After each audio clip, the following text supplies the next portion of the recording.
મિત્રો, હું શરદ તળાવિયા, આપ સૌનું હાર્દિક સ્વાગત છે તપોવન ગ્રુપ ઓફ સ્કૂલ.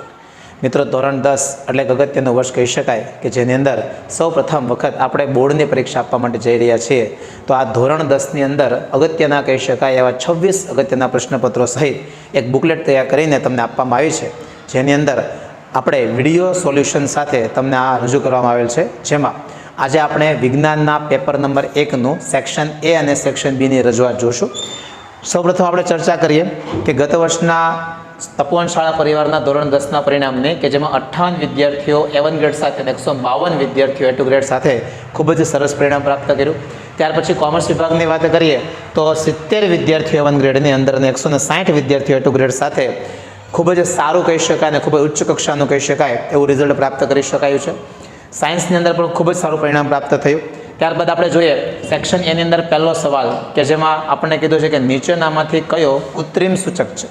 તો કૃત્રિમ સૂચક કોને કહે છે કે માનવ નિર્મિત હોય, માનવ દ્વારા નિર્માણ કરેલો હોય. તો પહેલું તમને કીધું છે ફિનોલ્ફથેલિન. મિત્રો, આપણી પાસે બે કૃત્રિમ સૂચક છે, ફિનોલ્ફથેલિન અને મિથાઇલ ઓરેન્જ. બીજો સવાલ છે કે બ્યુટેનોન 4 કાર્બન ધરાવતું સંયોજન છે જેમાં કયો ક્રિયાશીલ સમૂહ હોય છે. તો બ્યુટેનોન કીધું છે એટલે મિત્રો બહુ ઇઝીલી યાદ રાખી શકાય, નોન. તો જેમાં છેલ્લે નોન લાગતું હોય એ એનો જવાબ આવી જાય, તો જવાબ આવશે કીટોન. ત્રીજો સવાલ લઈએ, મનુષ્યમાં મૂત્રપિંડ એ ખાલી જગ્યા સાથે સંકળાયેલ તંત્રનો ભાગ છે. તો આવડે આવશે જવાબમાં ઉત્સર્જન. કેમ? તો કે ઉત્સર્જન તંત્રના મુખ્ય અંગો કયા? તો કે મૂત્રપિંડ, મૂત્રવાહિની, મૂત્રાશય અને મૂત્રમાર્ગ. ચોથા સવાલ તરફ જઈએ, 1 યુનિટ બરાબર ખાલી જગ્યા જૂલ. તો જવાબ આવશે 3.6 ગુણ્યા 10⁶ જૂલ.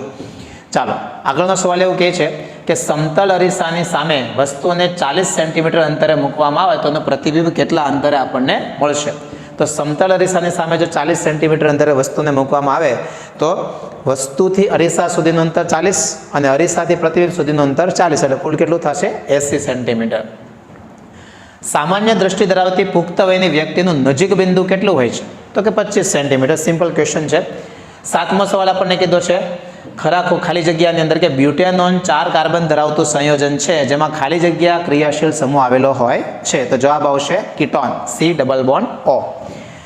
પછી મનુષ્યના દૈહિક કોષમાં ખાલી જગ્યા જોડ રંગસૂત્રો આવેલા હોય છે. તો જવાબ આવશે આપણા 22 કે જેમાં દૈહિક એટલે કે શરીરના દેહની એટલે કે શરીરની રચના કરતા રંગસૂત્રો, એટલે શું આવશે?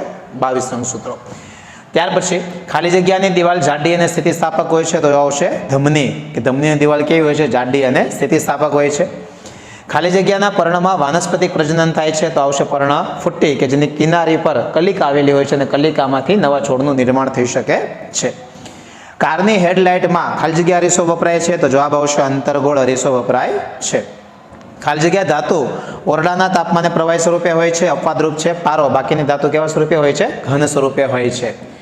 નેક્સ્ટ ટોપિક પર જાય, ખરા ખોટા. તો પહેલો સવાલ કીધો મિશ્ર ધાતુ સોલ્ડરનું ગલનબિંદુ ઊંચું હોય છે. નહીં, ખોટી વાત છે, કારણ કે સોલ્ડરનો ઉપયોગ જ થાય છે એના માટે, તો વિદ્યુત તારના સોલ્ડરિંગ કરવા માટે, જોડાણ માટે. તો એ ગલનબિંદુનું કેવું હોય છે? નીચું હોય છે. પછી નેક્સ્ટ, પુરુષમાં લિંગી રંગસૂત્રનું પૂર્ણ યુગ્મ હોય છે. ખોટું છે, પૂર્ણ યુગ્મ હોતું નથી. કનિનિકા કીકીના કદને નાનું મોટું કરી શકતી નથી. ખોટું છે, કારણ કે કનિનિકા જ કીકીને કેવી કરે છે? નાની અને મોટી કરે છે. મોઢાની pH 5.6 કરતાં ઘટી જાય ત્યારે દાંતનો સડો શરૂ થાય છે. સાચી વાત છે. 5.5 કરતાં જો મુખની pH ઓછી થાય તો દાંતમાં સડવાની ક્રિયા શરૂ થાય છે. ત્યારબાદ લઈએ નેક્સ્ટ મુદ્દા પર જાય તો માંગ્યા મુજબ જવાબ, પશ્વ મગજનો કયો ભાગ એ શરીરની સમસ્થિતિ અને સંતુલન માટે જવાબદાર છે. તો જવાબ આવશે અનુમસ્તિષ્ક, કે જે શું કરે છે? શરીરનું સંતુલન જાળવવાનું કાર્ય કરે છે.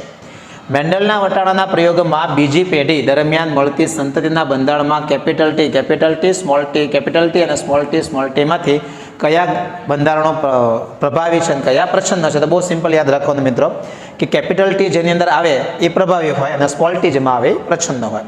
તો કેપિટલ T અહીં આપણી પાસે શેમાં છે? તો કે આમાં કેપિટલ T અને બીજું કેપિટલ T સ્મોલ t એ પ્રભાવી છે અને પ્રચ્છન્નમાં આવશે સ્મોલ t અને સ્મોલ t. ચાલો, પ્રકાશનું વિભાજનની વ્યાખ્યા બહુ સિમ્પલ છે કે પ્રકાશનું તેના ઘટક રંગોમાં વિભાજન થવાની ક્રિયાને શું કહેવાય? પ્રકાશનું વિભાજન. 20મો સવાલ કીધો કે વાહકની જાડાઈ બદલ્યા સિવાય જો વાહકની લંબાઈ વધારવામાં આવે, બમણી કરવામાં આવે તો એની અવરોધ શું થાય? તો કે બમણો થશે, કારણ કે લંબાઈ વધે એમાં અવરોધ શું થાય છે? વધે છે. ચાલો, 21મો સવાલ તરફ જઈએ. જોડકા આપેલા છે આપણને. તો પહેલો સવાલ તમને કીધો છે મૂળનું જમીન તરફ વળવું એને કહેવાય ગુરુત્વાવર્તન. મૂળ જમીન તરફ શું કામ વળે છે? તો કે એને ગુરુત્વાકર્ષણનું શું થાય છે? આવર્તન. પછી પ્રરોહનું પ્રકાશ તરફ વળવું એને કહેવાય પ્રકાશાનુવર્તન. પ્રકાશ પ્રત્યે એને શું થશે? આવર્તન થશે. પછી 15મા ચેપ્ટરમાં એક બીજું જોડકું આપેલું છે દ્વિતીય પોષક સ્તર એટલે પ્રાથમિક ઉપભોગીઓ અને તૃતીય પોષક સ્તર એટલે દ્વિતીય ઉપભોગીઓ. આવી રીતે આપણે જોડાણ કરીને જોડકાને સાચા કરી શકીએ. સેક્શન બી ની અંદર જાય પહેલા સવાલ પર કે તેલ તેમજ ચરબીયુક્ત ખાદ્ય પદાર્થોની સાથે નાઇટ્રોજન વાયુને ભરવામાં શા માટે આવે છે? તો મિત્રો નાઇટ્રોજન વાયુને ભરવાનો મેઇન મુદ્દો એ છે કે તેલ અથવા ચરબીયુક્ત પદાર્થોને જ્યારે ખાદ્ય પદાર્થ કે હવામાં ખુલ્લું રાખવામાં આવે તો એ કોની સાથે પ્રક્રિયા કરે છે? ઓક્સિજન સાથે. અને ઓક્સિજન સાથે પ્રક્રિયા થવાને કારણે એ ખોરાકની અંદર એ ખોરાક કેવો થઈ જાય છે? ખોરો થઈ જાય છે. 3 પ્રકારના ફેરફાર થાય મિત્રો એમાં. એના રંગ, ગંધ અને સ્વાદમાં શું થશે? ફેરફાર થશે. અને ફેરફાર થવાની ઘટનાને શું કહેવાય? કે પદાર્થ ખોરો થઈ ગયો છે. તો આજે ખોરો થઈ ગયેલો પદાર્થ જો આપણે ખાઈએ છીએ તો આપણા સ્વાસ્થ્ય માટે કેવું છે? નુકસાનકારક છે. અને નુકસાનકારક હોવાથી આપણે એને અટકાવવું છે અને થવા દેવું નથી. તો એની અંદર એન્ટીઓક્સિડન્ટ ઉમેરવામાં આવે છે, જેમાં આપણે શેનો ઉપયોગ કરીએ છીએ? નાઇટ્રોજનનો ઉપયોગ કરીએ છીએ. ચાલો ત્યાર પછી નેક્સ્ટ સવાલ પર જઈએ કે અધાતુ તત્વોના 4 ભૌતિક ગુણધર્મો જણાવો. તો અધાતુ તત્વોના ભૌતિક ગુણધર્મની અંદર પહેલું કીધું છે કે અધાતુ તત્વો ઘન અથવા વાયુ સ્વરૂપે જોવા મળે છે. અપવાદરૂપ, બ્રોમિન. એટલે સામાન્ય રીતે જો ગણતરી કરીએ તો અધાતુ તત્વો આપણને 3 સ્વરૂપમાં જોવા મળે. ઘન સ્વરૂપે જોવા મળે, પ્રવાહી સ્વરૂપે જોવા મળે અને વાયુ સ્વરૂપે જોવા મળે. બીજો મુદ્દો કે તે ઉષ્મા અને વિદ્યુતના અવાહક હોય છે. તેમાં ઉષ્મા અને વિદ્યુતનું વહન કરી શકાતું નથી. હા, એક અપવાદ છે ગ્રેફાઇટ કે જે વિદ્યુતનો કેવો છે? સુવાહક છે. પછી ત્રીજો મુદ્દો લઈએ કે તે ટીપાવપણાનો કે તણાવપણાનો ગુણ ધરાવતા નથી. શું કામ? કારણ કે તે બરડ હોય છે. એને ટીપી ના શકાય, એને તાણી ના શકાય. એ બરડ હોય છે. દબાણ આપો તો તૂટી જાય છે. ચોથો મુદ્દો કીધો છે કે તેના ગલન બિંદુ અને ઉત્કલન બિંદુ પ્રમાણમાં કેવા હોય છે? નીચા હોય છે. કેમ? તો કે સામાન્ય રીતે એકદમ નરમ છે. નરમ છે એટલે ગલન બિંદુ કેવા હોય છે? નીચા હોય છે. પછી આગળના મુદ્દા પર જઈ તફાવત આપો સ્વયંપોષી પોષણ અને વિષમપોષી પોષણ. તો સ્વયંપોષી પોષણ તે લીલી વનસ્પતિઓ અને કેટલાક પ્રકારના જીવાણુઓમાં જોવા મળે. કેમ? તો કે લીલી વનસ્પતિ પ્રકાશ સંશ્લેષણ કરી અને પોતાનો ખોરાક જાતે બનાવે છે. પછી જીવાણુની ચર્ચા કરીએ ને મિત્રો તો એમાં કેટલાક પ્રકારના બેક્ટેરિયા કે જેને પ્રકાશ સંશ્લેષી બેક્ટેરિયા કહેવાય કે જે પ્રકાશ સંશ્લેષણ કરીને પોતાનો ખોરાક પોતાની જાતે બનાવી શકે છે. પછી આ પ્રાણીઓ અને ફૂગમાં જોવા મળે છે. નેક્સ્ટ, આ પ્રકારના પોષણમાં અકાર્બનિક દ્રવ્યો CO2 અને H2O નો ઉપયોગ કરી ખોરાકનું સંશ્લેષણ કરે. આપણે એમ કહીએ ને કે ભાઈ વનસ્પતિ વાતાવરણમાંથી CO2 લે છે, જમીનમાંથી પાણી લે છે અને CO2 અને પાણી લઈ અને પોતાનો ખોરાક પોતાની જાતે બનાવે છે.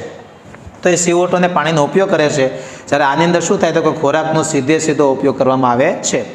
ત્રીજા મુદ્દા પર જઈએ તો આ પોષણ માટે પ્રકાશ સંશ્લેષણ અગત્યની પ્રક્રિયા છે. કારણ કે પ્રકાશ સંશ્લેષણ થશે તો સ્વયંપોષી પોષણ પોતાનું પોષણ મેળવી શકશે, નકર મેળવી શકાશે નહીં.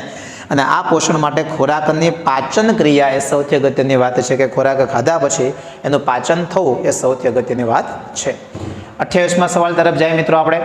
પાનફુટ્ટીમાં વાનસ્પતિક પ્રજનન સમજાવો. તો સિમ્પલ મુદ્દો છે કે પાનફુટ્ટીના પર્ણોની કિનારી જે છે એ કિનારી પર કલિકાઓ ઉત્પન્ન થાય છે. અને એ જે કલિકાઓ છે કલિકાઓ જમીન પર ખરી પડે છે.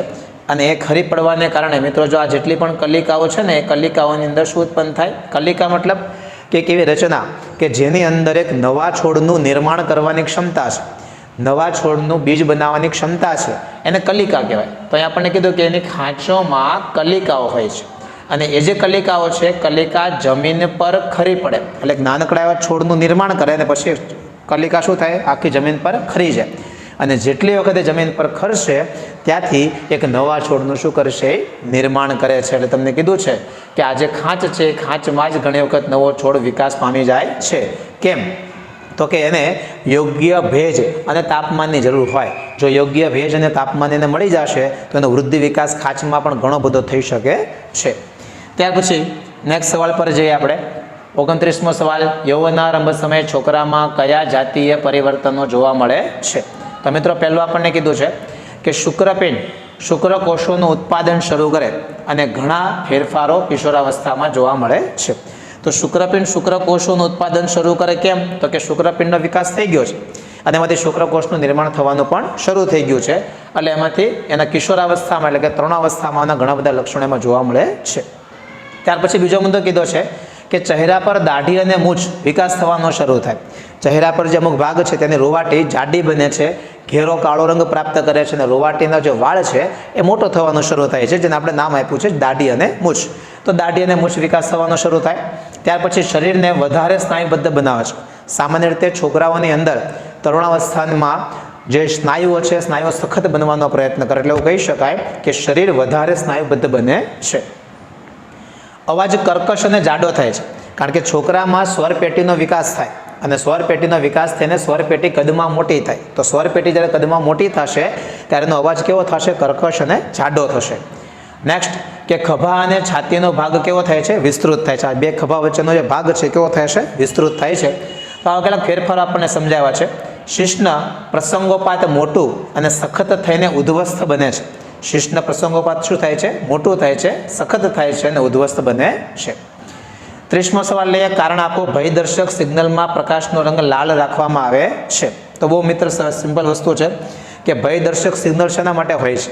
તો કે કોઈ પણ એવી ઘટના ન બને કે જેના કારણે અકસ્માત થવાની શક્યતા રહે, એના માટે વ્યક્તિને દૂરથી એવું સૂચિત કરવામાં આવે છે કે અહીંયા આપણે ધીમું પડવાનું છે અથવા તો સ્ટોપ થવાનું છે. તો એના માટેની જે સિગ્નલો છે એ લાલ રાખવામાં આવે છે. શા માટે? તો સમજીએ આપણે કે જે લાલ રંગ છે એ લાલ રંગની ક્ષમતા કેવી છે? ઓછી છે. એની તરંગ લંબાઈ ઓછી છે. તરંગ લંબાઈ વધુ હોવાને કારણે વાતાવરણ જો ધુમ્મસવાળું હશે કે ધુમાડાવાળું હશે એની હાજરીમાં પણ એ રંગ ખૂબ જ ઝડપથી વહન થાય છે. અને એનું જે પ્રકીર્ણનની ઘટના છે એ પ્રકીર્ણનની ઘટના કેવી થાય છે? ઓછી થાય છે, બહુ ઓછું થાય છે. દૂરથી પણ લાલ રંગ જોઈ શકાય છે. આથી જે ભયદર્શક સિગ્નલ છે એ સિગ્નલનો રંગ હંમેશા લાલ રાખવામાં આવે છે. ચાલો 31મા સવાલ પર જાય કે 12 વોલ્ટનો વિદ્યુત સ્થિતિમાનનો તફાવત ધરાવતા બે બિંદુઓ વચ્ચે 2 કુલંબ વિદ્યુત ભારને લઈ જવા માટે કેટલું કાર્ય કરવું પડે? બહુ ઇઝી સવાલ છે મિત્ર કે 12 વોલ્ટનો વિદ્યુત સ્થિતિમાનનો તફાવત આપ્યો છે. તમારે કુલંબ કેટલો કીધો છે? 2 કુલંબ વિદ્યુત ભારને લઈ જવો છે. તો V = Q નું સૂત્ર આવે, એમાં W ને કરતા કરવાનું, એટલે સૂત્ર બનશે W VQ. V નું મૂલ્ય 12 અને Q નું મૂલ્ય 2, એટલે જવાબ આવશે 24 જૂલ કાર્ય કરવું પડે. ચાલો પછી વાત કરીએ કે વાહકનો અવરોધ કઈ બાબતો પર આધાર રાખે છે? તો વાહકના અવરોધની વાત કરીએ તો તમને અલગ અલગ બાબતો કીધી. પહેલું આપણને કીધું છે કે વાહકનો અવરોધ તેની લંબાઈ પર આધાર રાખે. આપણે આગળ એક સવાલ જોયો કે લંબાઈને બમણી કરવામાં આવે તો અવરોધ પર શું ફેરફાર થાય? તો અવરોધ લંબાઈના સમપ્રમાણમાં હોય. લંબાઈના સમપ્રમાણમાં તમને લખીને આપ્યું જો R સમપ્રમાણમાં છે L, એટલે કે લંબાઈ વધે તો અવરોધ વધે, લંબાઈ ઘટે તો અવરોધ ઘટે છે.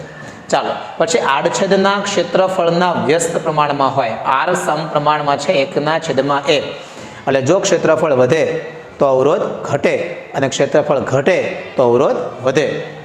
ત્રીજા મુદ્દા પર જાય કે દ્રવ્યની જાત, એટલે કે વાહક શેનો બનેલો છે, કઈ ધાતુનો બનેલો છે, એનું તત્વ કયું છે એના પર ડિપેન્ડ કરશે કે એમાં વાહકતા કેટલી હશે. એની દ્રવ્યની જાત પર ડિપેન્ડ કરે છે. પછી વાહકનું તાપમાન, કારણ કે જો તાપમાન વધે તો અવરોધ શું થાય છે? વધે છે. તાપમાન ઘટે તો અવરોધ ઘટે છે, એટલે તાપમાન પર આધાર રાખે છે. નેક્સ્ટ જાય જમણા હાથના અંગૂઠાનો નિયમ. તો જમણા હાથના અંગૂઠાના નિયમમાં મિત્રો આપણને એવું કીધું છે કે જમણા હાથના અંગૂઠાનો નિયમ એને મેક્સવેલના કોર્કસ્ક્રૂનો નિયમ પણ કહેવાય. આવી રીતે આપણે અંગૂઠાની મદદથી પકડી શકીએ. તો મિત્રો આમાં સિમ્પલ એવો મુદ્દો કીધો છે આપણને કે જો વિદ્યુત પ્રવાહ નીચેની દિશામાં જતો હોય તો તમારે અંગૂઠો જે છે એ નીચેની દિશામાં રાખવાનો. ઇટ મીન્સ કે અંગૂઠાને વિદ્યુત પ્રવાહની દિશામાં રાખવામાં આવે તો આંગળીઓ જે છે એ તમને ચુંબકીય ક્ષેત્રની દિશા દર્શાવે છે. આ સિમ્પલ મુદ્દો કે અંગૂઠો વિદ્યુત પ્રવાહની દિશામાં રહે તો આંગળીઓ ચુંબકીય ક્ષેત્રની દિશા દર્શાવે છે. આને કહેવાય જમણા હાથના અંગૂઠાનો નિયમ. ચાલો આહાર શૃંખલા ઉદાહરણ આપીને સમજાવો. તો પહેલું તમને કીધું નિવસન તંત્રના સજીવો તેમની ખરેખર જરૂરિયાત પૂરી કરવા માટે એકબીજા પર શું કરે છે? આધાર રાખે છે. અને આધાર રાખે છે જેના કારણે એક શૃંખલા બને છે અને એ શૃંખલાને આપણે શું કહીએ છીએ? આહાર શૃંખલા. તો ક્રમિક રીતે એકબીજા પર ખોરાક પર આધાર રાખીને સજીવો આહાર શૃંખલાની રચના કરે છે. આ આહાર શૃંખલા જૈવિક સ્તરો પર ભાગ લેનારા સજીવોની શૃંખલા. જૈવિક સ્તર એટલે શું? તો કે જે સજીવ છે એ સજીવોમાંથી બનતી શૃંખલા એને કહેવાય આહાર શૃંખલા, કે જે સજીવોમાંથી તૈયાર થાય, એટલે જૈવિક સ્તર પર તૈયાર થાય. એને તમને એક્ઝામ્પલ આપ્યા છે જો કે ભાઈ વનસ્પતિ છે એને હરણ ખાય છે, હરણને વાઘ ખાય છે. એ રીતે વનસ્પતિને તીતીઘોડાને દેડકો, દેડકાને સાપ, સાપને સમડી ખાય છે. વનસ્પતિને વીછી ખાય છે, વીછીને માછલી ખાય, માછલીને બગલો ખાય છે. તો સજીવ પોતાના ખોરાક માટે બીજા સજીવ પર આધાર રાખે છે અને આધાર રાખવાને કારણે એક શૃંખલા તૈયાર થાય છે, જે શૃંખલાને કહેવામાં આવે છે આહાર શૃંખલા. ચાલો તો આ તમને ઉદાહરણ આપી આપણે એટલે 35મો સવાલ, ઓઝોનની બનાવટ જણાવો. તો મિત્રો પહેલી વાત એ કે ઓઝોન બને કઈ જગ્યાએ? તો કે સાહેબ ઓઝોન બને સ્ટ્રેટોસ્ફિયરની અંદર. આપણે જે વાતાવરણમાં રહીએ છીએ એ તો વાતાવરણને ટ્રોપોસ્ફિયર કહેવાય. ટ્રોપોસ્ફિયરની ઉપરનું સ્તર એને કહેવાય સ્ટ્રેટોસ્ફિયર. એ સ્ટ્રેટોસ્ફિયરની અંદર જ્યારે ઓઝોનનું નિર્માણ થાય તો કઈ રીતે થાય? તો કે ઓઝોન એ ઓક્સિજનના 3 પરમાણુનું સંયોજન છે. એટલે કે ઓક્સિજનના 3 પરમાણુ ભેગા થાય તો ઓઝોનની રચના થાય છે, જેમાં ઓક્સિજનના અણુ પર પારજાંબલી વિકિરણોની અસર થાય છે અને ઓઝોન તૈયાર થાય છે. પણ કઈ રીતે? તો ઓક્સિજનના અણુ પર જ્યારે પારજાંબલી કિરણો પડે છે ત્યારે ઓક્સિજનના અણુનું વિઘટન થાય. વિઘટન થાય એટલે તૂટે એટલે ઓક્સિજનના 2 પરમાણુ શું થાય? છૂટા પડે. પછી ઊંચી ઉર્જાવાળા પારજાંબલી કિરણો ઓક્સિજનના અણુઓનું વિઘટન કરીને સ્વતંત્ર ઓક્સિજનના 2 પરમાણુ બનાવે છે. અણુમાંથી 2 પરમાણુ છૂટા પડે. ત્યારબાદ ઓક્સિજનનો આ સ્વતંત્ર પરમાણુ ઓક્સિજનના અણુ સાથે સંયોજાઈને ઓઝોનનો અણુ બનાવે છે. આગળ જઈએ આપણે તો તમને સમીકરણ આપ્યા છે. જો O2 યુવી કિરણો વડે એનું શું થયું? વિભંજન એટલે કે વિખંડન થયું, વિભાજન થયું, તો ઓક્સિજનના 2 પરમાણુ શું થાય છે? છૂટા પડે છે. એમાંનો એક ઓક્સિજનનો અણુ અનેક ઓક્સિજનનો પરમાણુ સંયોજાય એટલે ઓઝોનનો અણુ બની જાય છે. 36મા સવાલ પર જાય કે પ્રકાશ સંશ્લેષણ એટલે શું? પ્રકાશ સંશ્લેષણનું સમીકરણ આપી તેના તબક્કા જણાવો. તો મિત્રો બહુ સિમ્પલ વસ્તુ છે. આપણે પ્રકાશ સંશ્લેષણની વ્યાખ્યા એવી કહીએ છીએ કે સૂર્યપ્રકાશની હાજરી હોય, વાતાવરણમાંથી CO2 લઈએ, જમીનમાંથી પાણીનું શોષણ કરીએ અને હરિતગણની મદદથી વનસ્પતિ પોતાનો ખોરાક પોતાની જાતે બનાવે છે. એ પ્રક્રિયાને શું કહેવાય છે? પ્રકાશ સંશ્લેષણ કહેવામાં આવે છે. તો એ પ્રકાશ સંશ્લેષણની જે પ્રક્રિયા થાય એમાં વનસ્પતિ વાતાવરણમાંથી શું લે? CO2, જમીનમાંથી લેશે પાણી અને હરિતકણ એટલે કે જેને આપણે કહીએ છીએ હરિત દ્રવ્ય ક્લોરોફિલ, એ ક્લોરોફિલની મદદથી અને સૂર્યપ્રકાશની હાજરીમાં વનસ્પતિ કાર્બોદિત સ્વરૂપે શું બનાવે છે? ગ્લુકોઝ C6H12O6 અને સાથે ઓક્સિજન અને H2O ને શું કરે છે? છૂટા પાડે છે. એની ઘટનાઓની વાત કરીએ મિત્રો, પહેલા તબક્કામાં આપણને કીધું છે કે ક્લોરોફિલ દ્વારા પ્રકાશ ઉર્જાનું શું થાય છે? શોષણ થાય. એટલે કે સૂર્ય ઉર્જાનું પહેલાં શોષણ કરશે. કોણ કરશે? ક્લોરોફિલની મદદથી શોષણ થશે. બીજું, પ્રકાશ ઉર્જાનું રાસાયણિક ઉર્જામાં રૂપાંતર થશે અને પાણીઓના અણુનું હાઇડ્રોજન અને ઓક્સિજનમાં શું થશે? વિઘટન થશે. તો આજે પ્રકાશ ઉર્જાનું શોષણ થયું એનું શું કરશે? પહેલાં રાસાયણિક ઉર્જામાં રૂપાંતર કરશે અને ત્યારબાદ જે આ હાઇડ્રોજન છે એ હાઇડ્રોજન અને ઓક્સિજનનું શું કરશે? વિખંડન કરશે, વિઘટન કરશે. ત્યારબાદ કાર્બન ડાયોક્સાઇડનું કાર્બોદિતમાં રિડક્શન થાય છે. કાર્બોદિત તૈયાર થાય છે. C6H12O6 જેને આપણે ગ્લુકોઝ કહીએ છીએ એનું નિર્માણ થાય છે.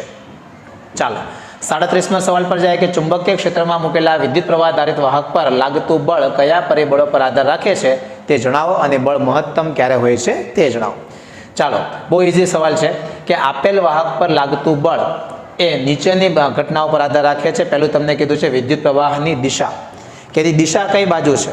ચુંબકીય ક્ષેત્રની દિશામાં છે કે એની વિરુદ્ધ દિશામાં છે? એટલે દિશા મહત્વની છે. બીજું, ચુંબકીય ક્ષેત્રની દિશા, વિદ્યુત પ્રવાહની દિશા અગત્યની છે અને ચુંબકીય ક્ષેત્રની દિશા પણ અગત્યની છે. નેક્સ્ટ, કે આ પ્રયોગો દર્શાવે છે કે જ્યારે વિદ્યુત પ્રવાહની દિશા અને ચુંબકીય ક્ષેત્રની દિશા પરસ્પર લંબ હોય છે ત્યારે સળિયા પર મહત્તમ બળ લાગે છે. મિત્રો આ વિદ્યુત પ્રવાહની દિશા અને ચુંબકીય ક્ષેત્રની દિશા જ્યારે એકબીજાને લંબ દિશામાં ગોઠવાય છે ત્યારે એના પર મહત્તમ બળ લાગે છે. પણ જો એની દિશામાં કે એની વિરુદ્ધ દિશામાં હોય તો એના પર બળ લાગતું નથી. ચાલો મિત્રો, તો આ થયું આપણું સેક્શન A અને સેક્શન B. આશા રાખું કે આપ સૌને ખૂબ સારી રીતે સમજાઈ ગયું હશે. આપ સૌનો ખૂબ ખૂબ આભાર. Thank you.